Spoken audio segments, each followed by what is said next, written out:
اور جب موسیٰ نے اپنی قوم سے کہا کہ اللہ نے جو تم پر مہربانیاں کی ہیں ان کو یاد کرو،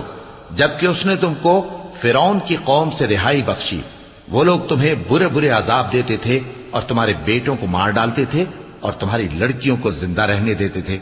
اور اس میں تمہارے پروردگار کی طرف سے بڑی آزمائش تھی۔ اور جب تمہارے پروردگار نے تم کو آگاہ کیا کہ اگر شکر کرو گے تو میں تمہیں زیادہ دوں گا، اور اگر ناشکری کرو گے تو یاد رکھو کہ میرا عذاب بھی سخت ہے۔